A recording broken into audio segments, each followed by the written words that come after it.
Assessment should be an integral part of learning and teaching and planning high-quality learning activities for all children. The assessment framework published by the Scottish Government will provide guidance on assessment with curriculum for excellence.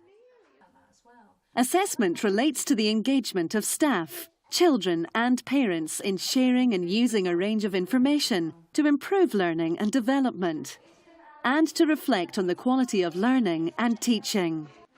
It highlights the need for children, parents, carers, staff and other relevant agencies to work together. It involves high-quality interactions based on thoughtful questions, careful listening and reflective responses. I think it's that thing of seeing a material which is just static, and children earlier on asked for a couple to be put out for bouncing on, and then more children came and they asked for more, and that's all the adult is doing, is just kind of taking them off the stack for them and giving them where they want them. Sensitive staff can really plop in the right resources and maybe the right questions. There might be a question about, oh, I wonder what will happen when you do that, or if you do that, or I wonder where that's going to go, or what you might need. And just those sorts of sensitive questioning, so that actually you might think that they need a rope, but then they not say that. They say, oh no, we need something else, we need some water. Valuing the child's prior knowledge and experiences is an integral part in supporting next steps for learning.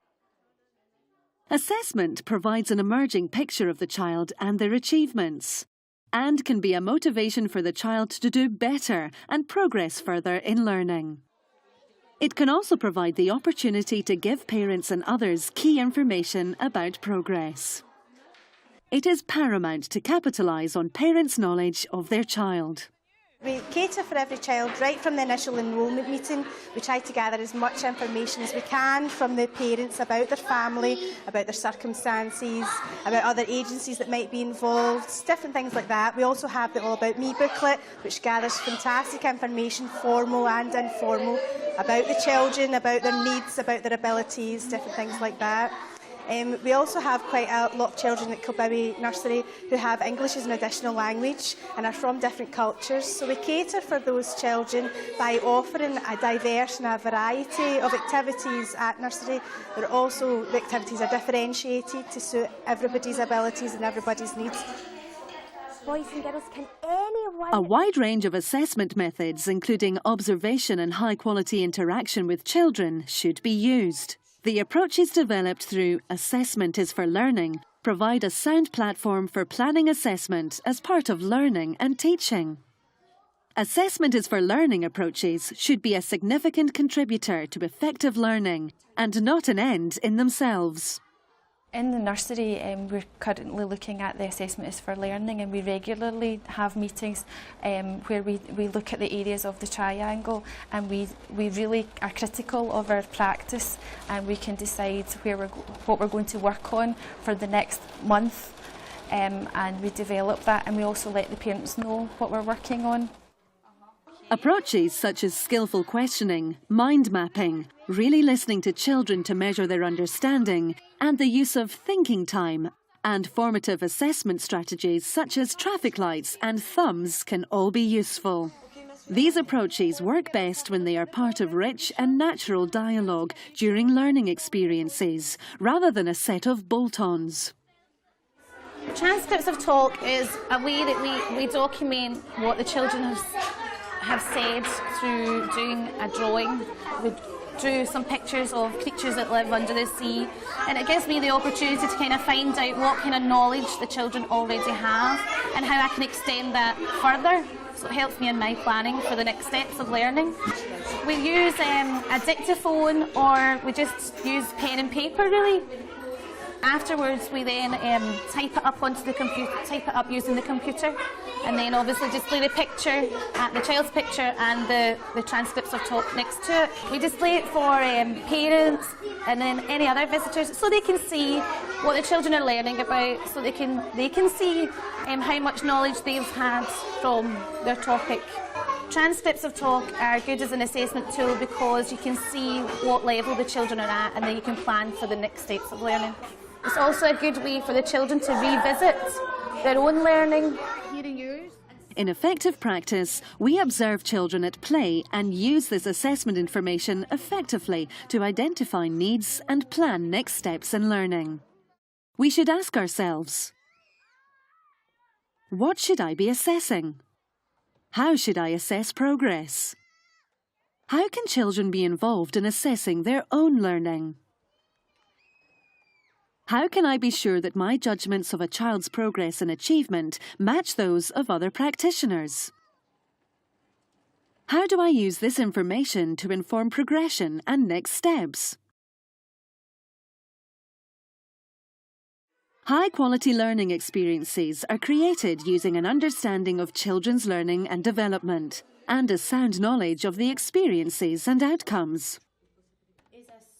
We should know our children well and respond to individual needs and interests.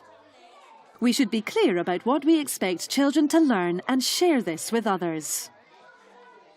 Observation assessment is ongoing all the way throughout the nursery. We have a key worker system where key workers are responsible for planning for the children through key worker groups. Observations are taken then. We involve the children in the assessment using assessment for learning principles where we have WALT. The children are made aware of what their learning attention is before they start any activity within the nursery, and to involve them in that they would then use the traffic light system, which is just simple traffic lights where the children are asked to think about how do they think that went, how did they actually complete that 6-piece jigsaw puzzle that they were doing, and they would then either stick their name on it or they would indicate to the key worker, the member of staff. Also within the observations that the staff write in the playroom, we ask the children to comment on that, and it may be as simple as them just nodding their head or actually having something to say that the key worker will scribe. Through dialogue with the children and their parents, we involve their parents as much as possible as we can, and we do that on an informal basis and on a formal basis, and that very much is part of the assessment process. Well, within the 3 to 5 room, we assess learning and teaching by, we've got the children's folders that we keep up to date on a regular basis. We do this with the children by putting in photographs, observations. Observations are carried out daily by all members of staff over all the different areas, and they're ongoing throughout the whole year. So it gets a good holistic view of every child that's in the nursery, and you get to know your children as well as all the other children you're working with on a day-to-day basis. We also use the traffic light system, which is in place just now, and that's to encourage the children to take their learning forward. They're evaluating their learning, and we're also evaluating that learning by putting in next steps. And you have to put out these wee things, and if you get a green, that means you've done well. If you get a yellow, that means you've done a little bit good, you're a little bit stuck. And if you've got a red, that means you really need help. The children really enjoy this method of working. They enjoy doing the activities naturally because it's fun, it's exciting and it's new, but they also very much enjoy the assessment aspect. And for me, that's been a real eye-opener. The children like to tell you what they think is wrong or what they think, more importantly, is right with what they're doing. And they will challenge the teacher. They'll say to the teacher that, I think I did that really well, so then they have to find a reason for it. And we've also found that the children are very kind. They enjoy assessing each other, but they're very kind and they're complimentary. They're not harsh or unforgiving. No single piece of information can give an accurate picture of the impact of learning and teaching on a child. By using a variety of approaches, we can build a secure foundation to develop next steps and provide challenging and appropriate experiences which will support the child's progress. A big part of the assessment process as well is building up that holistic picture of the child and all the different aspects of their learning, so that everyone involved in that child's life, parents, carers, the child and the practitioners, have a holistic knowledge of what they can do and what they need to continue to develop. In fact, I've learned in New Zealand they use the word credit-based learning, so they look at what the child or children can bring to the situation and then think about what the next steps in those children's learning should be. And I think, that's an area that we could continue to develop, is looking at what the child can actually do rather than what the child can't do, or expecting to sit down and make an observation, every, so many observations a week for every child, that we can possibly become a bit more fluid in our approaches to assessment too. But I do need to reinforce that assessment is a huge and really important part of children's learning. Good assessment is integral to the rich educational experience that will improve outcomes for all our children. Effective assessment ensures that everyone has the information that they need to make choices and decisions about learning. What different strategies can we use to assess children's progress? How do we involve children in assessing their own learning? What evidence do we gather to record the personal achievements of each child?